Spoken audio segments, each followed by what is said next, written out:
Bayangkan, satu kesalahan, satu aib, dan dunia menatapmu tajam, siap untuk menghakimi.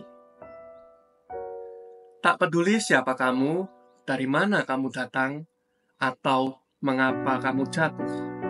Yang penting adalah kamu bersalah, dan darahmu layak untuk ditonton.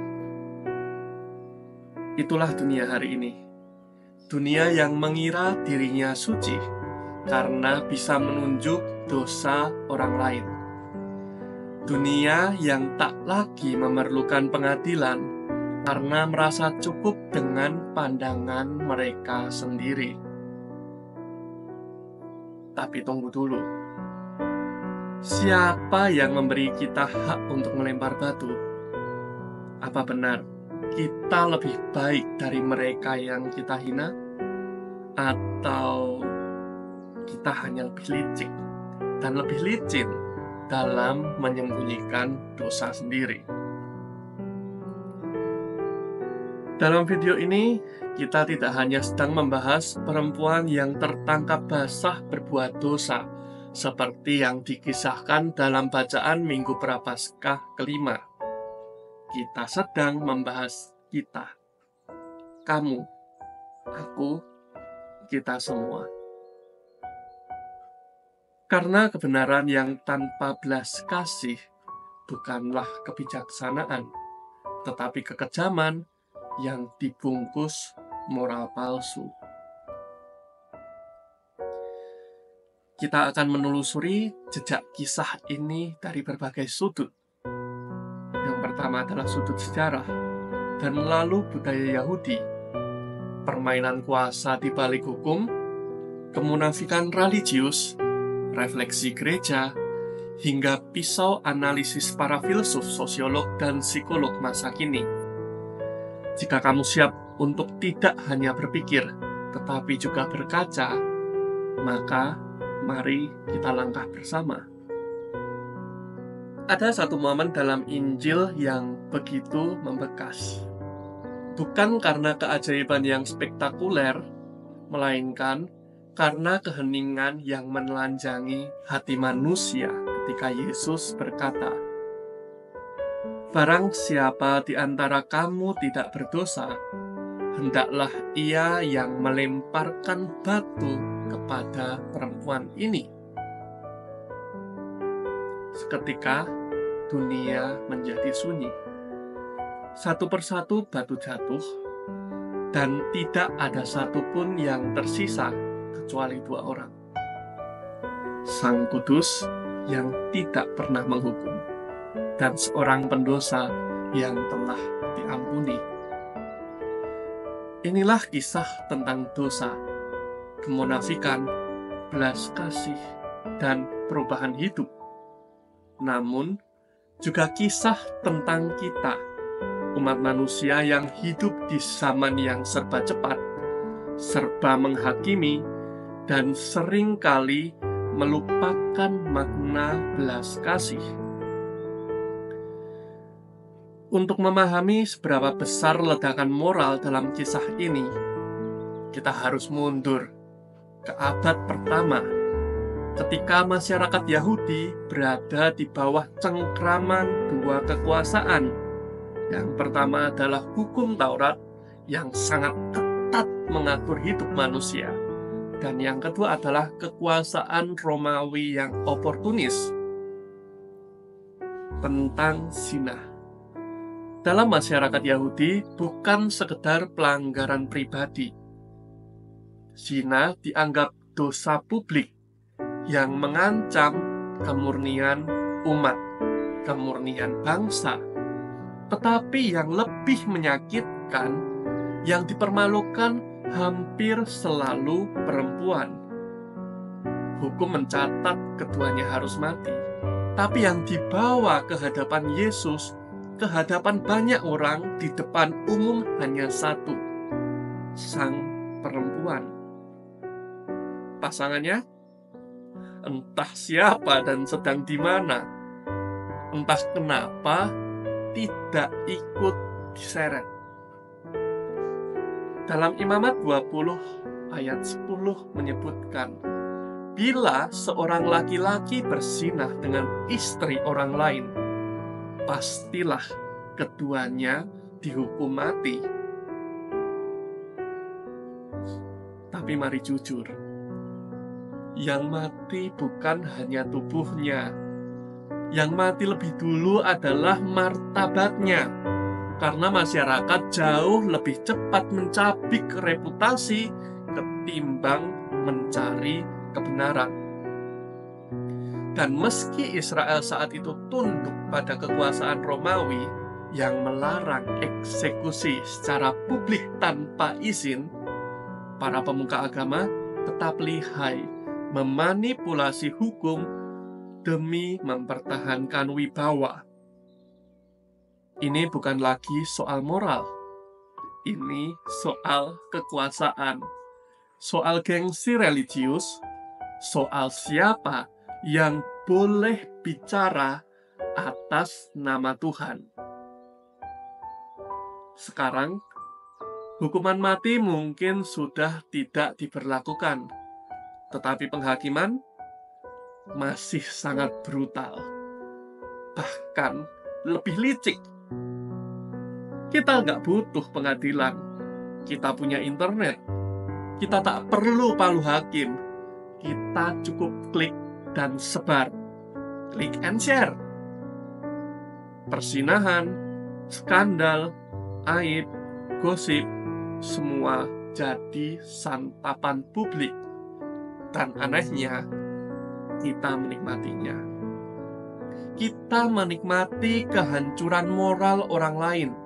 Karena itu membuat kita merasa lebih baik, merasa lebih suci. Padahal diam-diam kita hanya lebih licik.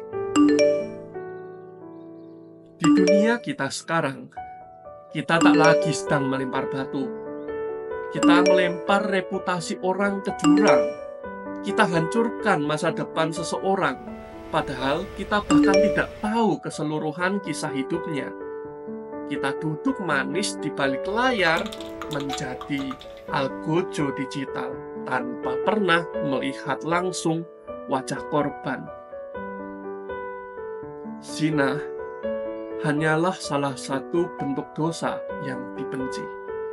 Tapi ada dosa yang lebih busuk, kesombongan rohani, yang membuat kita merasa diri tidak bersalah, lalu merasa berhak menghakimi. Jadi, sebelum kita masuk ke bagian kisah Injil itu, mari jujur dulu. Siapa di antara kita yang tidak menikmati sensasi melihat orang lain terjatuh? Siapa yang benar-benar peduli pada pertobatan dan bukan sekedar puas melihat kehancuran orang lain? Kita masuk ke bagian pertama tentang dunia yang terlalu cepat menghakimi.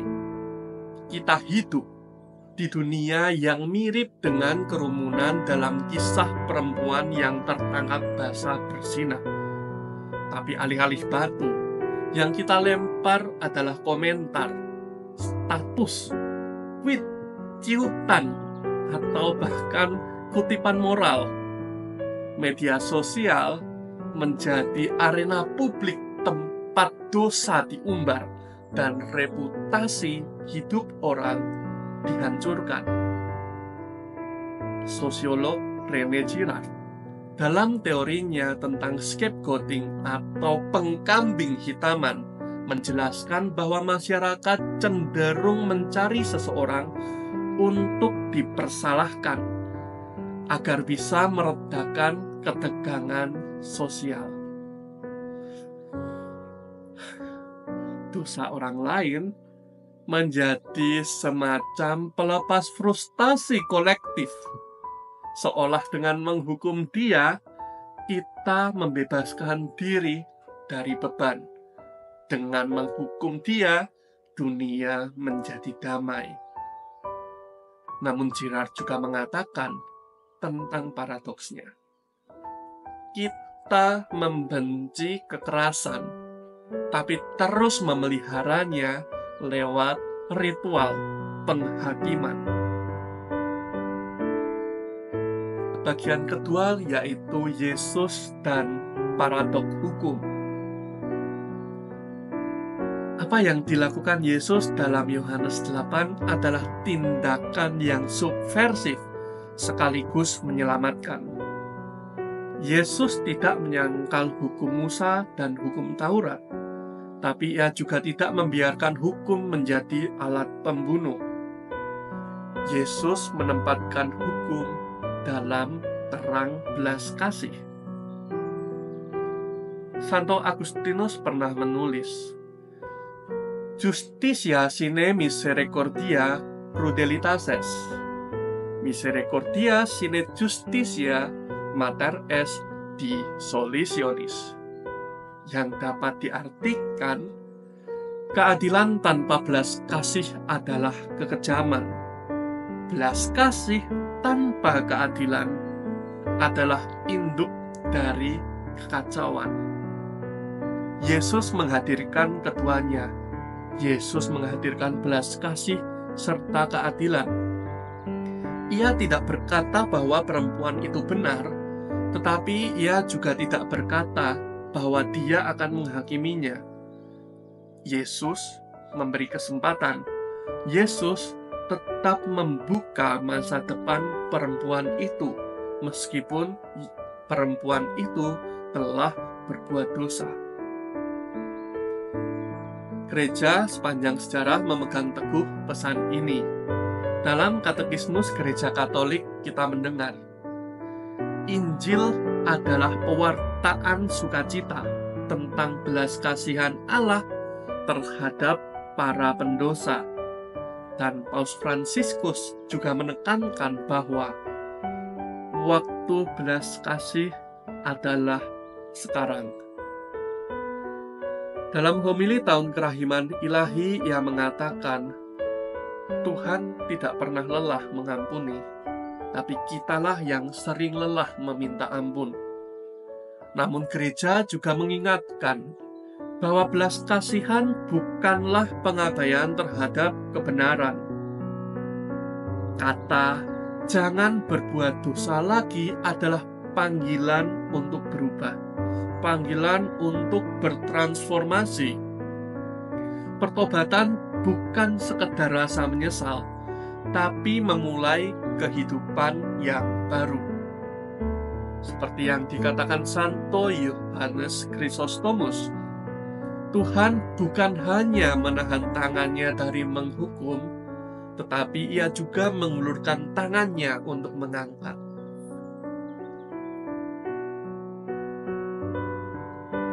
Bahkan di luar iman, tema ini menggugah pemikir besar. Seperti contoh Friedrich Nietzsche, meski keras terhadap agama, mengkritik moralitas yang hanya didasarkan pada rasa bersalah tanpa transformasi, ia menantang manusia untuk melampaui penghakiman dan menjadi pribadi yang bertumbuh dari penderitaan, dan bukan sekedar dikubur olehnya.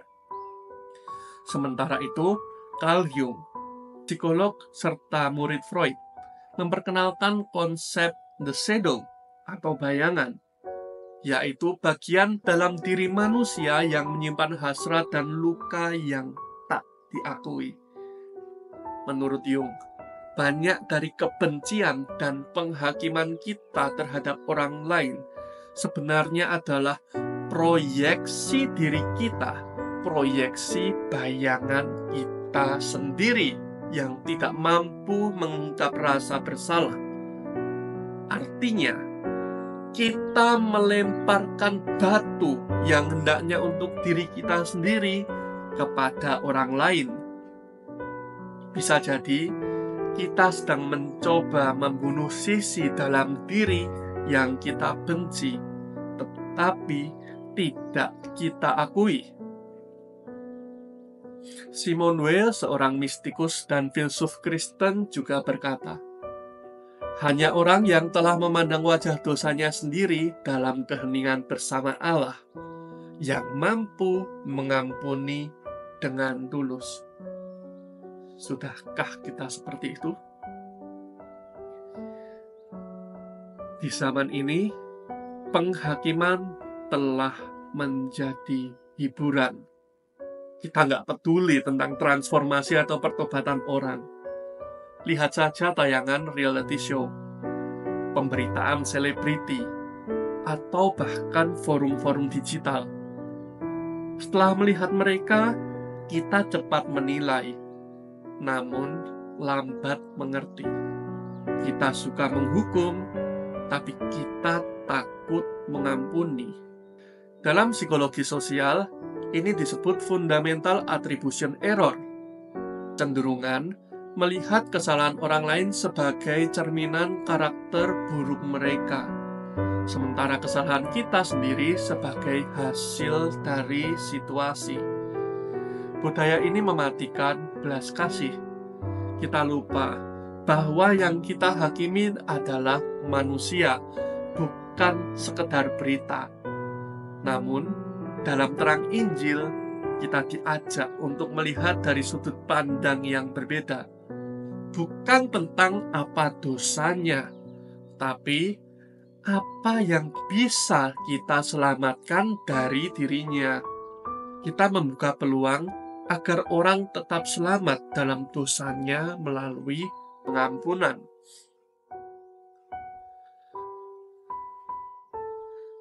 Pergilah dan jangan berbuat dosa lagi. Yesus tidak berkata bahwa perempuan itu adalah pendosa yang dilaknat Allah, atau engkau adalah perempuan yang tidak suci. Yesus tahu perempuan itu berdosa, tetapi Yesus juga melihat potensi perubahan pada perempuan itu. Yesus percaya pada masa depan. Yesus tidak memenjarakan perempuan itu dalam masa lalu. Dalam teologi Katolik, pertobatan adalah tanggapan bebas manusia terhadap rahmat. Bukan buah dari ketakutan, tetapi buah dari cinta yang mengubah. Henry Nouwen, seorang imam, penulis sekaligus psikolog rohani, menulis, Allah tidak menuntut kesempurnaan sebelum Ia mencintai kita. Justru karena kasih-Nya, kita mampu bertumbuh menuju kesempurnaan. Apa jadinya jika aku yang tertangkap basah? Bacaan tersebut, kisah-kisah dalam kitab suci tidak akan mengubah hidup kita ketika kita tidak berefleksi. Maka dari itu saatnya kita bertanya, apa jadinya jika akulah yang tertangkap basah? Apakah aku siap dihakimi? Atau apakah aku berani mengakui, ya, aku berdosa dan aku butuh belas kasihan? Yesus mengetahui bahwa kita berdosa, tetapi Yesus lebih berkuasa atas dosa-dosa kita. Yesus tidak menyangkal kebenaran. Ia mengalahkan dosa, ia mengalahkan rasa takut dengan belas kasihan. Karena sejak awal, Yesus tidak menyuruh kita untuk berpura-pura suci. Ia justru mengingatkan, kita semua butuh diselamatkan. Dan sebagai penutup, antara batu dan belas kasih. Dalam hidup kita selalu dihadapkan pada dua pilihan. Menjadi orang yang melempar batu atau menjadi pribadi yang menunjukkan jalan pulang, jalan pertobatan. Dan hari ini, dalam dunia yang kering dan penuh dengan penghakiman, semoga kita memilih untuk menjadi oase belas kasih, bukan karena kita merasa diri lebih baik, tetapi karena kita telah diampuni lebih dulu. Ingatlah, kita semua pernah jatuh. Dan ketika orang lain jatuh, wajar dong, jangan dihakimi. Dan tidak ada satu orang pun dari kita yang cukup suci untuk melemparkan batu. Tetapi, kita semua cukup untuk mampu mengulurkan tangan dan berkata, "Aku pun tidak menghukum engkau. Pergilah dan jangan berbuat dosa lagi." Jika kamu tertarik dengan topik pembahasan seperti ini, silahkan follow, like, subscribe, komen, ataupun tinggalkan segala pesan yang ingin Anda sampaikan. Sampai jumpa dalam Awam Tebar Garam selanjutnya, karena dalam temaram, berpikir semakin mendalam.